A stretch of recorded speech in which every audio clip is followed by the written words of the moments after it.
Hello and welcome back to the RNL F2 League Race Series. We are here for round 6 at Monte Carlo. It is the famous Monaco Grand Prix, and we're going to take you on board with a hot lap around Monaco. But before we get into that, if you want to check out this live, go head over to my Twitch channel, go follow me there, and check out when you can watch these live. But heading into the casino section now, really wide on the entry into that corner, and I can tell you I made a big blunder coming into this race. I decided to go straight into the race without selecting a setup. Big Domed moment, I know. Silly moment to make, silly mistake to make, and now we're going to have to drive this whole race and the race after that with a default setup on, which creates so much understeer in this car. We are having to wrestle this Dams car around the streets of Monte Carlo. But we're going to try our best anyway as we head down now in towards the Nouvelle chicane.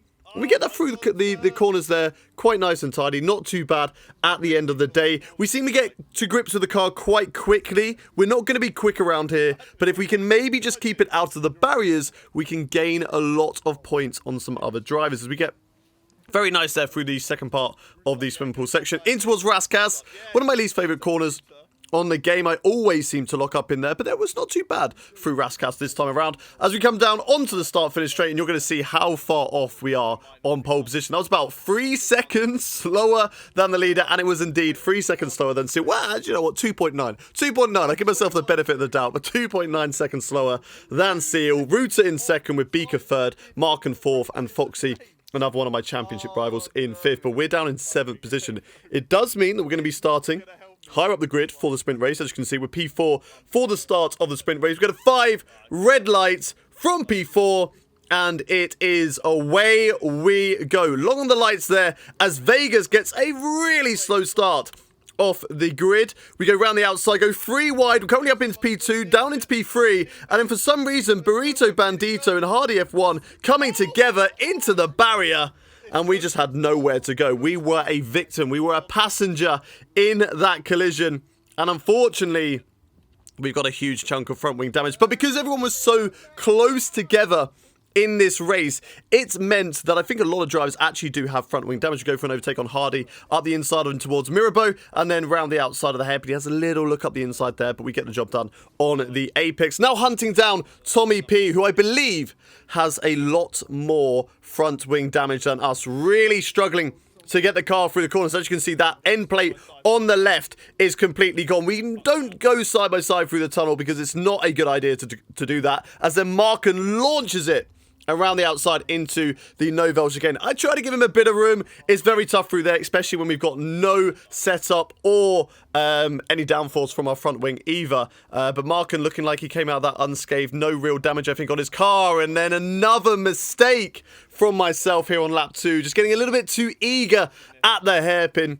I tap the back of Marken, and that's more damage on our car.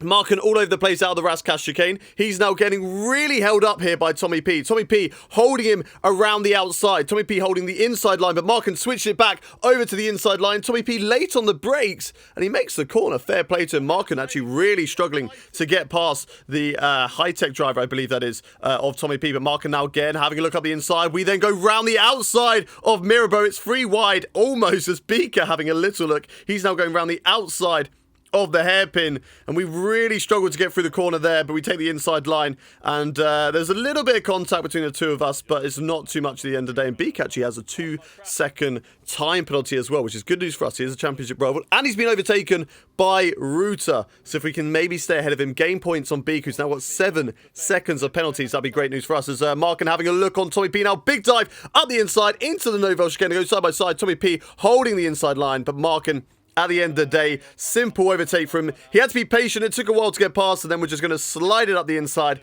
in towards to back. And a good move, actually, from myself. So we cut across the corner a little bit there, but now trying to see if we can keep Tommy P behind us. Make sure he doesn't go for any sort of silly dive bomb maneuvers as we go really tight through Raskas, seeing if we can stay on the back of Marken, but there's just no chance there. He's absolutely rapid. Now he has been released. Ruta got past Tommy P quite easily, and now he is right on our tail. And I have a little bit of tactics here, because I feel like if he can catch up to Marken, I didn't want Marken to win this race, because Ruta hasn't really raced too many races so far this season, whereas Marken's been there from the start. He can be a championship rival of ours. So I decided to let Ruta through there in the hopes that he could catch up to Marken and quite possibly battle him and even take away the race victory, so reducing the amount of points that he would get in this race, as Ruta does actually get the victory, but unfortunately gets a 2-second time penalty right at the end. So we tried our best, it nearly worked out, but Marken does actually take the race win at the end of the day, and we come across the line, smashing into that wall, breaking a whole front wing. But a podium from this race, with the damage that we had, with no setup, is actually a very decent result, as Beaker actually DNF'd from the race as well, so he was P8, which I think is either 0 points or 1 point. No, it would be 0 points for him. We get 10 points gained on Beaker in the championship. So race 1 is a good start. However, now we go into the feature race. More points are going to be available for this race. It's going to be slightly longer with 11 laps, and now we're going to go on the attack and see if we can gain any more positions in this race. We get a decent start compared to Tommy P on the left-hand side of us. We're going to go up the inside in towards turn 1. No heroics into Sandoval, of course. We take it nice and cautiously. Still side by side with Tommy P. He's got maybe better acceleration off the corner. We're still wheel to wheel, so we've given the room through the uphill section, not like the people did on lap 1 of the previous race, but we gave him the room. And no front wing damage for anybody. Foxy on super soft tyres in this race, but I feel like he's going to have to potentially make a pit stop later on as these tyres start to wear out. But we want to get past Foxy. He is a championship rival of ours. He is currently ahead of us in the championship, so if we can gain on him, overtake him, that'd be fantastic. Points gained, we'll be happy with that. If Beaker or Marken can maybe have some issues up front, then that will be even better. More points gained, and potentially, who knows, maybe back on the podium, which would be an amazing result with the default setup on, really restricting us at the moment. Foxy over the Novel chicane. Guts it a little bit, but I don't think he got a penalty for that one, as we can't see a time-second penalty on the board at the moment.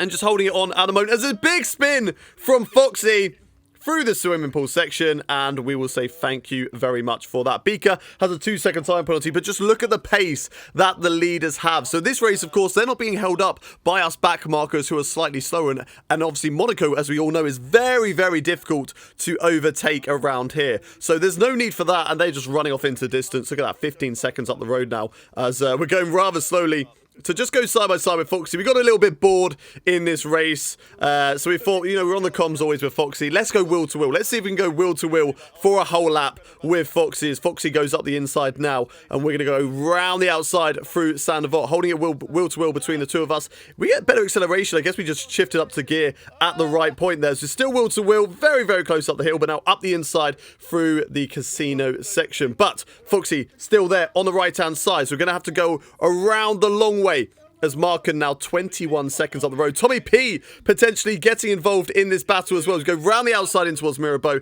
and we hold it for the time being, and we get the position done. Now here on lap 8 out of 11, Foxy coming back at us, going round the outside into Raskas. We go very tight on the corner. Little bit of contact, actually quite a big bit of contact between the two of us, and that's allowed Tommy P to maybe have even more of a sniff in this battle, as Foxy loses the back end. And now Tommy P has joined the party. Now we've not had a deal with Tommy P to go wheel to wheel at the moment, so actually rather aggressive there from Tommy P, cutting the apex whilst we're still on the inside and not giving me any room up the hill. So now we're maybe kind of regretting this decision to go wheel to wheel Foxy, because now Tommy P has got us. Foxy having a little look around the outside of the corner there. We've even got Vegas Reality joining the battle as well. We've got a four-way battle here in Monaco in the last couple of laps, but we go for a huge send up the inside in Mirabeau, lose the back end ever so slightly, just drifting it through the corner, but we hold the position, and that was all said and done for the rest of the race. Beaker, Ruta, Marken, look at that, 40 seconds up the road. Through the final corner though, we're going to hold off Tommy P. We're going to come to the line, and we're going to take a well-deserved P5 at the end of the day. We'll take that, we'll be happy with that. It could have been better. I feel like if maybe we had a default, if we had an actual setup on the car, we could have fought with the likes of Ruta, Seal, Marken and Beaker. But unfortunately, we made a massive mistake. And it's P5 at the end of the day in Monaco, P3 in the sprint race.